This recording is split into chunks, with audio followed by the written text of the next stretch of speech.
Carta de Paulo aos Romanos é uma das coisas mais longas e significativas já escritas por aquele que antes era conhecido como Saul de Tarso. Ele era um rabino judeu, pertencente a um grupo conhecido como fariseus, e ele era apaixonado e devoto à Torá de Moisés e às tradições de Israel. E ele via Jesus e seus seguidores como uma ameaça. Mas ele teve um encontro radical com Jesus ressuscitado, que o enviou como um apóstolo, como um representante oficial para o mundo do povo não judeu, chamado de gentios na Bíblia. E então ele começou a usar o seu nome romano, Paulo, e viajou por todo o antigo Império Romano contando às pessoas sobre o Rei Jesus ressuscitado e formando seus seguidores nessas novas comunidades chamadas de igrejas. E Paulo, ocasionalmente, escrevia cartas para essas novas comunidades de Jesus para ajudá-las a promover sua fé e responder a perguntas que as pessoas tinham. E o livro de Romanos é uma dessas cartas. Na verdade, foi escrito bastante tarde em sua carreira. Agora, sabemos, pelo livro de Atos, que a igreja em Roma já existia por algum tempo e que era composta por judeus e não-judeus seguidores de Jesus. Mas a certa altura, o imperador romano Cláudio expulsou todo o povo judeu de Roma. E então, cerca de 5 anos depois, todos esses judeus, incluindo os judeus seguidores de Jesus, foram autorizados a retornar. E quando o fizeram, encontraram uma igreja que se tornou muito não-judaica em costume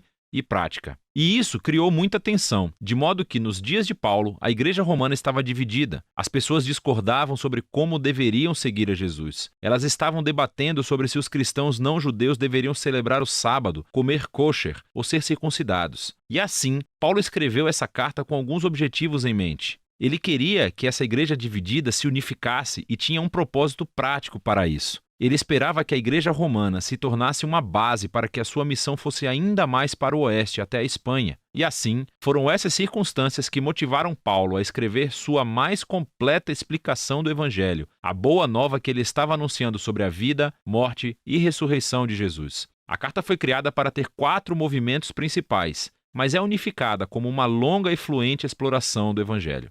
O Evangelho, segundo Paulo, em primeiro lugar, revela a justiça de Deus, e também cria uma nova humanidade que cumpre a promessa de Deus a Israel.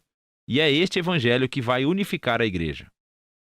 Nesse vídeo, vamos explorar as ideias dos capítulos 1 a 4. Então, Paulo começa se apresentando como um apóstolo designado por Deus para espalhar o evangelho sobre Jesus, sobre como ele é o Messias de Israel, que ressuscitou dentre os mortos como Filho de Deus, Rei das Nações. E agora, Jesus chama toda a humanidade a estar sob seu domínio de amor. E Paulo diz que as boas novas do Rei Jesus são, antes de mais nada, o poder de Deus para salvar as pessoas que confiam nele e depois revelam a justiça de Deus. Ela descreve o caráter de Deus que sempre faz justiça, o que é certo e o que é bom, mas também que ele é fiel e justo para cumprir suas promessas. E Paulo está dizendo que a história de Jesus nos mostra como Deus fez essas duas coisas. Mas como?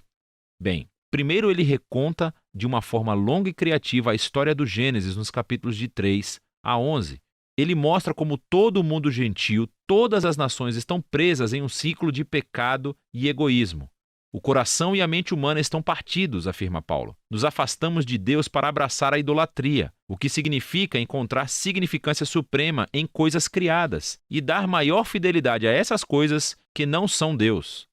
Isso resulta em uma distorção da nossa humanidade e comportamento destrutivo. E então, o que resta é uma humanidade que vive uma vida de acusações diante de um Deus justo, o qual o povo de Israel pode dizer: bom, parece que Deus fez uma boa decisão quando escolheu o nosso povo dentre as nações. Ele nos salvou da escravidão no Egito. Ele nos deu as leis da Torá, como o sábado, comer kosher, a circuncisão, e todas essas coisas juntas nos mostram como viver como o povo santo de Deus. Mas Paulo diz: calma aí, gente. Ele lembra a história da Torá e do resto do Antigo Testamento, que mostra que Israel era tão corrupto quanto o resto da humanidade. Israel é mais culpado do que os gentios, diz Paulo, porque eles têm a Torá. Eles deveriam saber. E assim, conclui Paulo, toda a humanidade, gentios, israelitas, estão desesperadamente presos e culpados diante de Deus. Mas essa não é a palavra final. As boas novas sobre Jesus são a resposta de Deus. Em vez de culpar a humanidade, Jesus veio como o Messias de Israel para morrer em nome de todas as pessoas como sacrifício pelos pecados. Como nosso representante, Jesus sofreu no seu próprio corpo todas as consequências da dor, do pecado e da morte que causamos no mundo.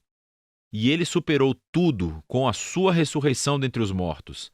Ele disponibiliza sua nova vida de ressurreição para os outros. Jesus se tornou no que nós somos para que pudéssemos nos tornar em quem ele é. E tudo isso, diz Paulo, é como Deus justifica aqueles que confiam ou têm fé em Jesus. Agora, justificação é outro termo rico do Antigo Testamento para Paulo e está relacionada com a justiça de Deus. Literalmente significa se declarar justo.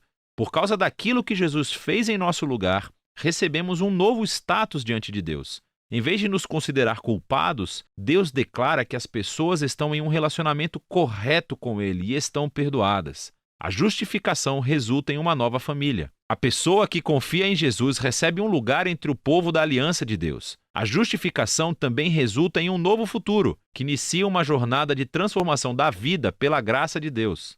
E assim, todas essas coisas sobre justificação são um presente de Deus para aqueles que, através da sua fé, estão em Cristo Jesus. E isso leva Paulo, no capítulo 4, a explorar as enormes implicações que tudo isso tem para quem pode fazer parte da família da aliança de Deus. Ele volta para a história de Abraão em Gênesis, capítulo 15. Antes de qualquer uma das leis da Torá ter sido dada a Israel, Abraão foi justificado ou declarado justo diante de Deus. Como? Bom, Deus prometeu que Abraão se tornaria pai de uma grande família multiétnica que receberia a bênção de Deus. Mas ele e sua esposa Sara eram muito velhos, nunca conseguiriam ter filhos. Mesmo assim, Abraão tinha uma fé radical e confiança na promessa de Deus, e, portanto, Deus declarou que ele era justo. E assim, Paulo diz, agora Abraão tornou-se o pai da nova família da aliança e está se espalhando por todo o mundo. Essa família é composta de judeus e gentios que têm o mesmo tipo de fé e confiança naquele que cumpriu a promessa de Deus a Abraão, Jesus, o Messias. Então, vamos fazer uma pausa e resumir as ideias principais de Paulo aqui nos capítulos de 1 a 4, porque elas são a base para entender o restante da carta. Esse resgate, no entanto, não vai acontecer através de pessoas que tentam obedecer às leis da Torá. Pelo contrário, o caráter justo de Deus o levou a resgatar o mundo através da morte e ressurreição de Jesus, para que ele pudesse criar essa família multiétnica de Abraão baseada na fé e torná-los o seu próprio novo povo da aliança. E então, Paulo mostra como essa nova família faz parte de algo muito maior, que os leva a um novo modo de vida juntos. Mas tudo vai estar enraizado nessas ideias centrais exploradas no capítulo de 1 a 4 da carta de Paulo aos Romanos.